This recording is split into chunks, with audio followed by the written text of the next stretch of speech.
வெண்முரசு. மாமலர் 69. வாசிப்பது சந்தீப். 69.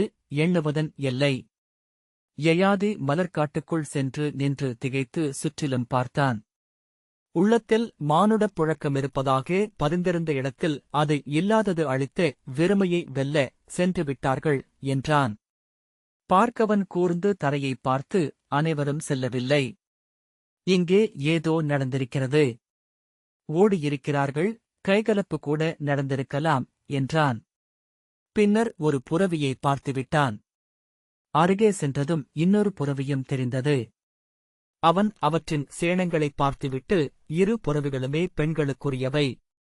அப்படியென்றால் அவர்கள் இங்கே எங்கோ இருக்கிறார்கள் என்றான். யயாதி உரக்க, யாரங்கே என்றான். யார் இருக்கிறீர்கள் இங்கே? மெல்லிய எதிர்குரல் ஒன்று எழுந்தது. அல்லது அது உளமயக்கா என்றும் தோன்றியது. பார்க்கவன் குனிந்து நோக்கி ஓர் ஆடைப் பகுதியை எடுத்து பெண்களின் ஆடை கிழிந்து விழுந்திருக்கிறது. எவரோ அவர்களை கடத்திச் செல்ல முயன்றிருக்கிறார்கள். அப்படியென்றால் அவர்கள் எங்கேனும் ஒளிந்திருக்கலாம் என்றான். யயாதி மேலும் உரக்க, நாங்கள் க்ஷத்திரியர், காவல் நெறி கொண்டவர்கள். எவரேனும் இருந்தால் வெளிப்படுங்கள் என்றான். மெல்லிய பெண்குரல் கேட்டது. பார்க்கவன் உடனே அதை உய்த்தறிந்து விட்டான்.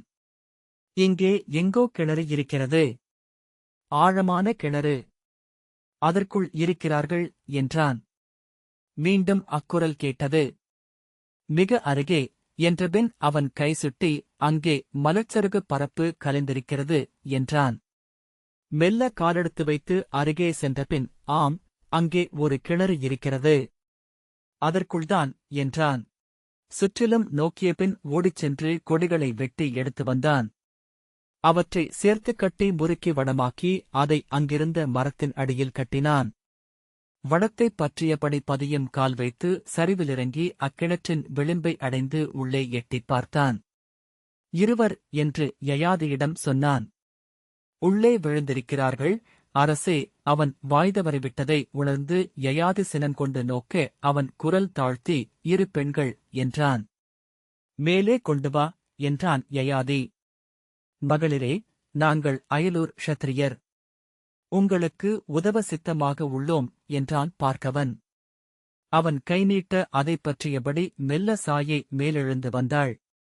அவள் ஆடை நெகிழ்ந்திருக்க உடலெங்கும் சேரும் மலர்ச்சருகும் ஒட்டியிருந்தது.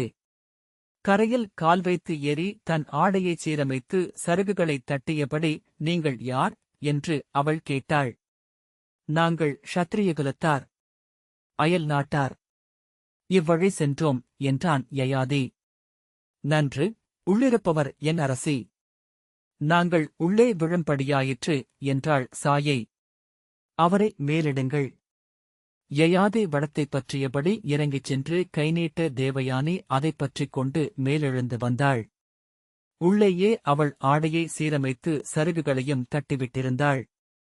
மண்பிளந்து தெய்வம் தோன்றுவது போல என்று யயாதி எண்ணிக் கொண்டான். அவள் கரைக்கு வந்து உடலை தட்டிக்கொள்ள சாயை அருகே நின்றிருந்த மரக்கிளை ஒன்றைப் பறித்து அதன் இலைக்குச் செத்தால் அவள் உடலில் இருந்த சருகுப் பொடியை அகற்றி தூய்மை செய்தாள். போதும் என தேவயானி கையசைத்து அவளைத் தவிர்த்தாள். நாங்கள் இங்கே மலர் விளையாடிக் கொண்டிருந்தோம். கால் தவறி இந்த குழிக்குள் விழும்படி ஆகியது என்றாள் தேவயானி.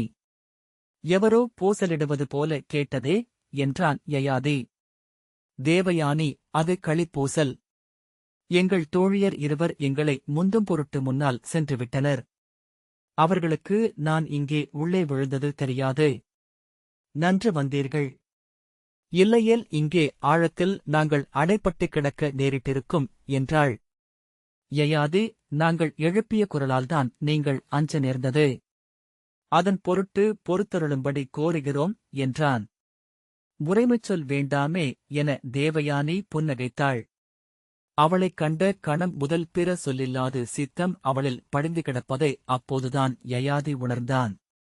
அவள் புன்னகையைக் கண்டு ஆழம் விளங்கிய போதே மேலுள்ளம் அவ்வாறு கிடப்பது தெரிய வந்தது. இழிமகன் போல விழிநாட்டி நின்றுவிட்டேனா என உள்வியந்து விழுதிருப்பிக் கொண்டான். முணுமுணுப்பாக, நன்று, நீங்கள் கிளம்பிச் செல்லாமலாம். புறவிகள் சித்தமாகவே உள்ளன. உங்களுக்கு நாங்கள் துணை வர வேண்டுமென்றால் செய்கிறோம். பிறிது ஏதேனும் நாங்கள் ஆற்ற வேண்டுமென்றால் அறிவிக்கக் கோருகிறோம் என்றான். சாயை, ஏதுமில்லை, நாங்கள் கிளம்புகிறோம். உங்கள் உதவியை நினைவு கூர்வோம் என்றாள். பார்க்கவனும் யயாதியும் தலைவணங்கினர். யயாதி, நாங்கள் விடை கொள்கிறோம் தேவி என்றான். அவர்கள் தங்கள் புரவி நோக்கி திரும்ப தேவயானி மெல்லிய குரலில் நில்லுங்கள் என்றாள். யயாதி, சொல்லுங்கள் தேவி என்றான். இப்போதுதான் இந்த நாளையும் தருணத்தையும் கணித்துப் பார்த்தேன். என் மேன்மகம் எழும் நாள் இது. யயாதி புரியாமல் தலையசைத்தான். நீங்கள் என் கையைப் பற்றிய தருணத்தில் கோள்கள் உச்சத்திலிருந்தன என்றாள் தேவயானி. யயாதி அப்போதும் புரியாமல் நோக்க பார்க்கவன் ஏதோ சொல்ல வாயெடுத்தான். நீங்கள் என்னை மணம் செய்து கொண்டதாகவே அச்செயலுக்குப் பொருள் என்று தேவயானி சொன்னாள். உரிய நற்தருணத்தில் கைப்பற்றியவன் கணவனாகவே இருக்க முடியும் என்கின்றன நூல்கள். இதுவோ அன்றேல் இவ்வண்ணம் நிகழாது. சாயையும் திகைத்துப் போய் அவள் முழங்கையை மெல்லப் பற்றி ஏதோ சொல்ல முயல உடலசைவாலேயே அவளை விலக்கி தேவயானி, நீங்கள் எவரென்று நான் அறியேன். எக்குடி எக்குலம் என்றெல்லாம் கூட ஆராயத் தலைப்படேன். ஆனால் நீங்கள் என் கணவர், பிறிதொருவரை இனி நான் ஏற்க மாட்டேன் என்றாள். பார்க்கவன் யயாதியின் தோளை மெல்லப் பற்றி ஏதோ சொல்ல முயல அவன் கைமேல் கை வைத்து சொல்விலக்கிவிட்டு, தேவி, நற்தருணத்தில் நிகழ்ந்துள்ளது என்பதனால் நானும் அதற்கு கட்டப்பட வேண்டியவனே என்றான்.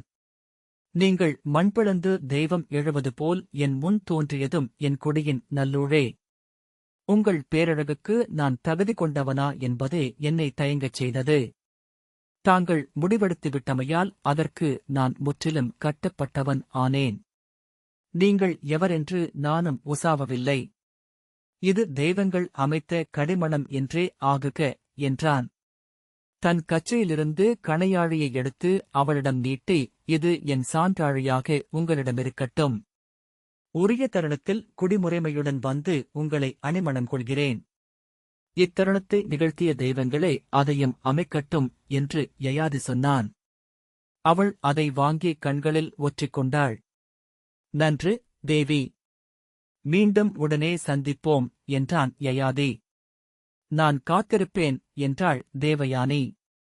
அவர்கள் முறைப்படி தலைவணங்கி விடை கொண்டனர். புறவிகளை நோக்கி செல்கையில் பார்க்கவன், அரசே, என்ன இது? அவர் எவரென்று கூடத் தெரியாமல் என்றான். அவள் விருஷபர்வனின் மகள் சர்மிஷ்டை என்றான் யயாதி. அவளை அவள் சேடி வாய்தவரி அரசி என அழைத்ததுமே நான் விழித்துக் கொண்டேன். அவள் அணிந்திருந்த ஆடையும் அணிகளும் எல்லாம் எளியவை. ஆனால் இடையிலணிந்திருந்த சிற்றாடை மட்டும் இளவரசியருக்குரியது. அதில் விருஷபர்வனின் குடியடையாளம் பின்னப்பட்டிருந்தது. அரச குடியினர் மட்டுமே அணியும் தனியாடை அது என்றான். பார்க்கவன் திரும்பி நோக்கிய பின், ஆம், அவர் எளிய பெண் அல்ல என நானும் உணர்ந்தேன். பேரரசியருக்குரிய அழகும் நிமிர்வும் கொண்டவர்கள் என்றான். குருநாட்டின் பேரரசியாக அமரவிருப்பவள் அவள். பாரதவர்ஷத்தின் முதன்மை சக்கரவர்த்தினி. இது தெய்வங்கள் அமைத்த தருணம். இதை இனி 100,000 தலைமுறைக்காலம் சூதர்கள் பாடுவர் என்று யயாதி சொன்னான். ஆனால் அவர்களை உங்களுக்கு மணம் பேசி முடித்திருக்கிறார்கள். உங்கள் ஒப்புதலோலே சென்றுவிட்டது. அதன் பின்னர் இப்படி அறியாத ஒருவரான உங்களை எப்படி ஏற்றுக்கொண்டார்கள்? யயாதி புன்னகைத்து, ஆம், அதுவே அரசியருக்குரிய அரும்பண்பு. அவர்களுக்கு நெறிதான் முதன்மையானது. குடியோ குலமோ முடியோ அரியணையோ அல்ல.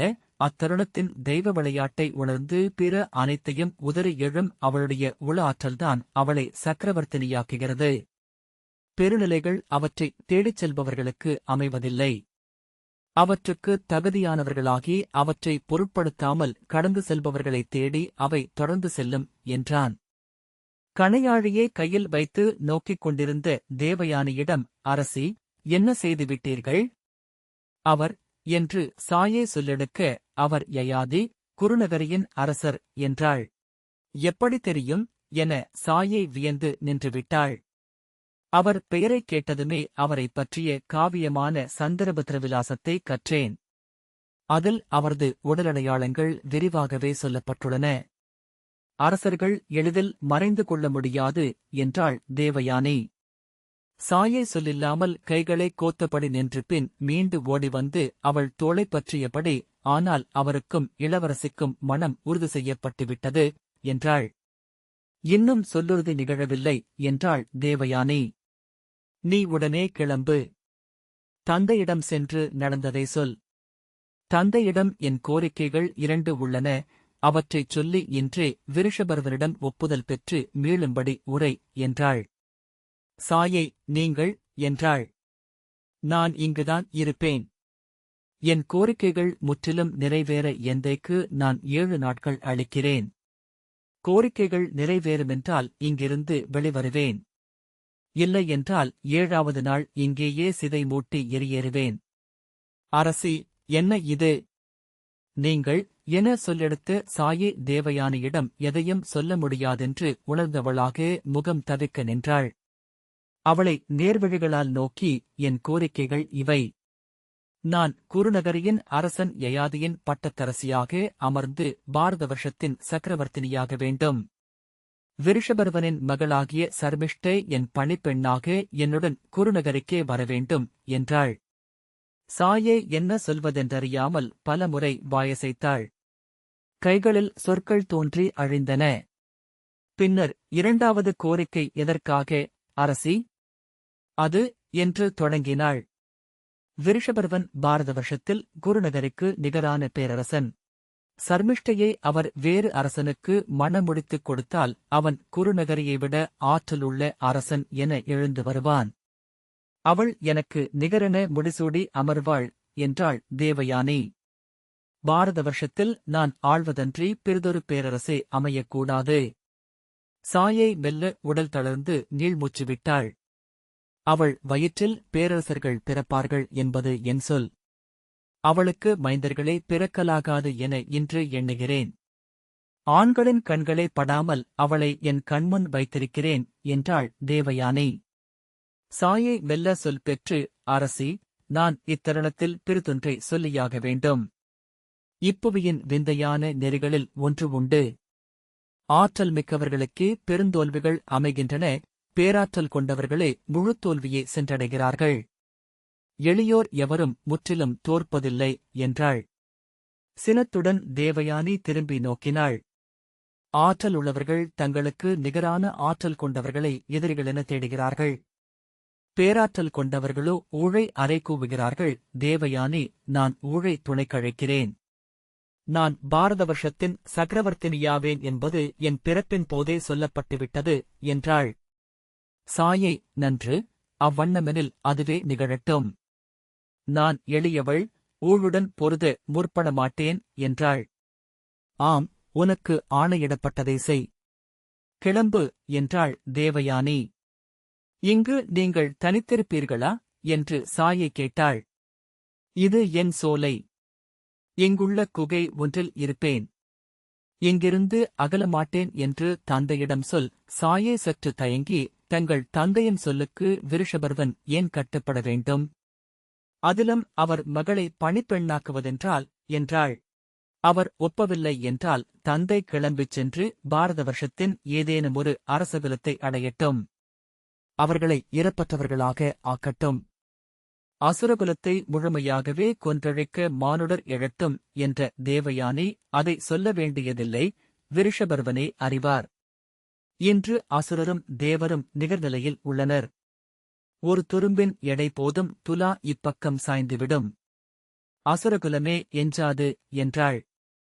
சாயே பெருமூச்சு விட்டு, ஆணையை மேற்கொண்டு கிளம்புகிறேன் அரசி என்றபின் தன் புரவியை அணுகி அதன் மேல் கால் சுழற்றி ஏறிக்கொண்டு திரும்பி நோக்காமல் கிளைகளை ஊடுருவிச் சென்றாள். தான் செல்வதை தானே நோக்கிக் கொண்டு நின்றிருப்பதாக ஓர் உளமயக்கு ஏற்பட அவள் திரும்பிப் பார்த்தாள். திரும்பி நடந்து செல்லும் தேவயானியின் நீள்கூந்தலின் அலைகளையே கண்டாள். சாயை குடில் தொகையை சென்றடைந்தபோது அங்கே சுக்ரர் அவளுக்காக காத்து நின்றிருந்தார். கிருதர் முன்னால் வந்து நெடுநேரமாயிற்றே என ஆசிரியர் தேடினார். நாங்களே அங்கே வருவதாக இருந்தோம் என்றபின் இளவரசி எங்கே என்றார். நான் ஆசிரியரிடமும் தங்களிடமும் மட்டும் தனியாக பேச வேண்டும் என்றாள் சாயை. சுக்ரர் அவள் விழிகளைக் கண்டதும் உளம் கூர்மை கொள்ள வா என திரும்பி நடந்தார். கிருதர் உள்ளே வந்து கதவை மூடியதும் சுக்ரர் இருக்கையில் அமர்ந்து கொண்டார். முன்னால் நின்ற சாயை தணிந்த குரலில் நிகழ்ந்தவற்றை சொன்னாள். சுக்ரர் அவன் யயாது என உறுதியாகத் தெரியுமா என்றார். கிருதர் அதில் ஐயம் கொள்ள வேண்டியதில்லை ஆசிரியரே.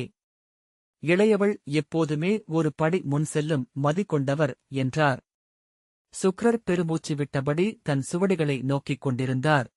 அவர் சினம் கொள்வார் என்றும் உடனே தேவயானியைக் காணக் கிளம்புவார் என்றும் சாயை எண்ணியிருந்தாள். அவருடைய ஆழ்ந்த அமைதி அவளை ஏமாற்றம் கொள்ளச் செய்தது. வேறு வழியில்லை, இவை இவ்வண்ணமே நிகழும். அவள் எண்ணியவை ஈடேறும், எண்ணியிராதவையும் நிகழும் என்றார் சுக்ரர். திரும்பி கிருதரிடம் இவளையும் உடனழைத்துக் கொண்டு விருஷபர்வனிடம் செல்க. நான் ஓர் ஓலை அளிக்கிறேன் என்றார். நாம் அசுரரை இதன் பொருட்டு கைவிடுவோம் என்றால் நம்மீது பழிசேரும் என்றார் கிருதர்.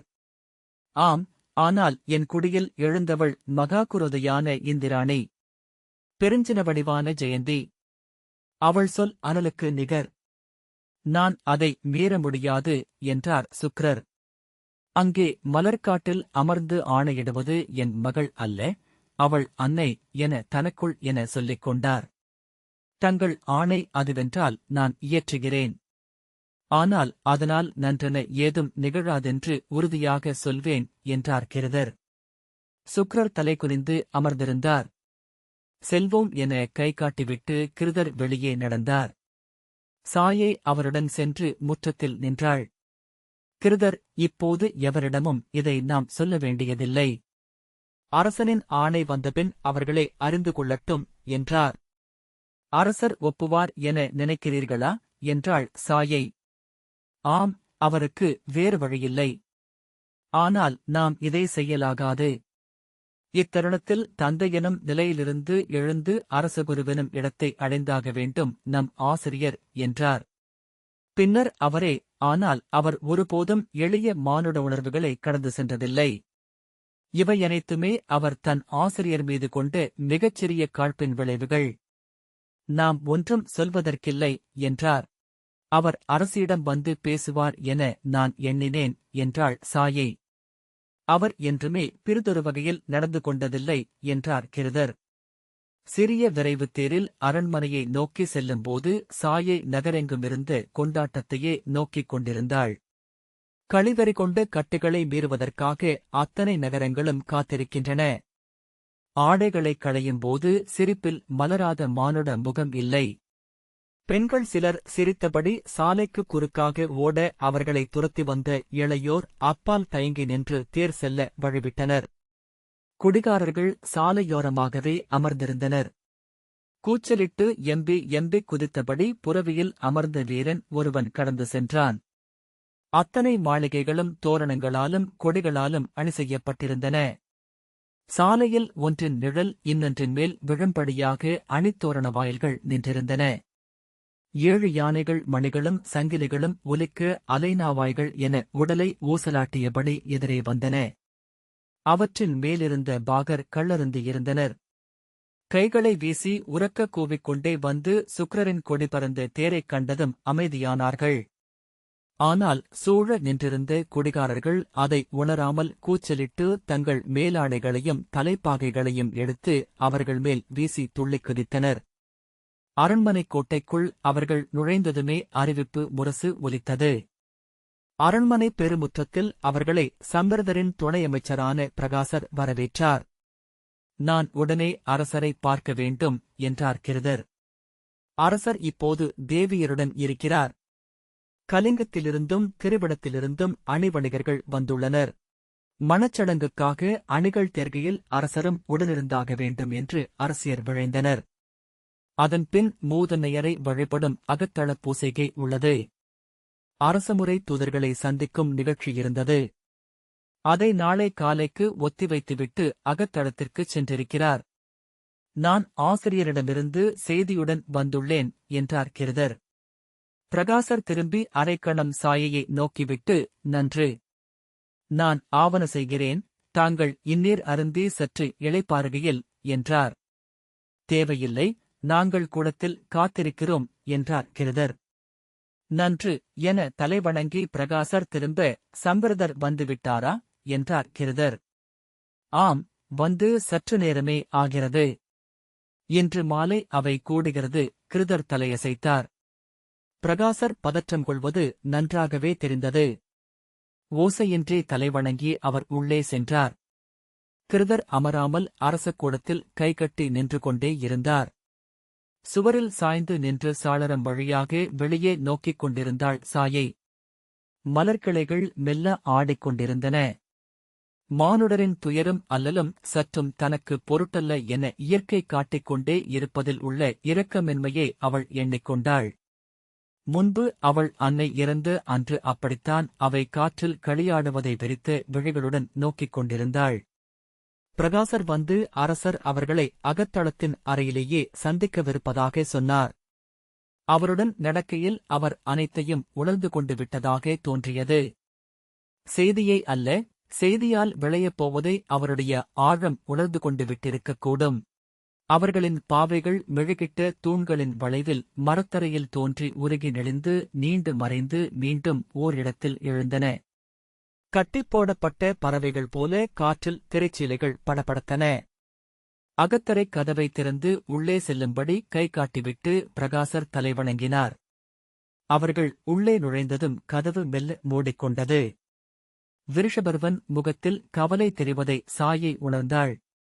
அவன் முறைப்படி முகமன் சொல்லி கிருதரை வரவேற்றான். சாயை அவனை வணங்கி ஓரமாக நின்றாள். கிருதர் அவன் அளித்த பீடத்தில் அமர்ந்து அவன் அமர்வதற்கு காத்திருந்தார். அவன் அமர்ந்து ஆணையை சீரமைத்ததைக் கண்டபின் உரத்த குரலில், அரசே, மூவுலகிலும் நிகரற்ற தவவல்லமை கொண்டவரும் மும்மூர்த்திகளுக்கு நிகரானவருமான என் ஆசிரியர் சுக்கிரரின் ஆணையுடன் வந்துள்ளேன். அவ்வாணைகள் இதோ இந்த ஓலையில் பொறிக்கப்பட்டுள்ளன, என்றார். ஓலையை பெறும்போது விருஷபர்வனின் கைகள் நடுங்குகின்றனவா என சாயை நோக்கினாள். அவை உறுதியாகவே இருந்தன. ஓலையை வாசிக்கையில் அவன் முகம் கல்லென இறுகியிருந்தது. கண்களில் மட்டும் மெல்லிய சுருக்கம் ஒன்று வந்து உடனே மறைந்தது. மீண்டும் ஒருமுறை அதை வாசித்துவிட்டு மூங்கில் குழலில் இட்டு அருகிருந்த பீடத்தில் போட்டான். நிகழ்ந்ததை இவள் சொல்வாள், என்றார் கிருதர். சாயை கைகளை கூப்பியபடி நிகழ்ந்தவற்றை சொன்னாள். சொல்லும்போதேதான் தேவயானியின் தரப்பை சொல்லிக் கொண்டிருப்பதை உணர்ந்தாள். பிரிதொன்றைச் சொல்ல தன்னால் இயலாதென்று அறிந்தாள். விருஷபர்வன் முகவாயைத் தடவியபடி விழிதாழ்த்தி அமர்ந்திருந்தான். உமக்கு பிறிதொரு வழி இல்லை, அசுரப் பேரரசே. ஒன்று அசுரகுலம் முற்றழிய வேண்டும், இல்லையேல் ஆசிரியரின் ஆணையை நிறைவேற்ற வேண்டும். ஆசிரியரும் சரி அவர் மகளும் சரி கொண்ட நிலைப்பாட்டை எவ்வகையிலும் மாற்றுபவர்கள் அல்ல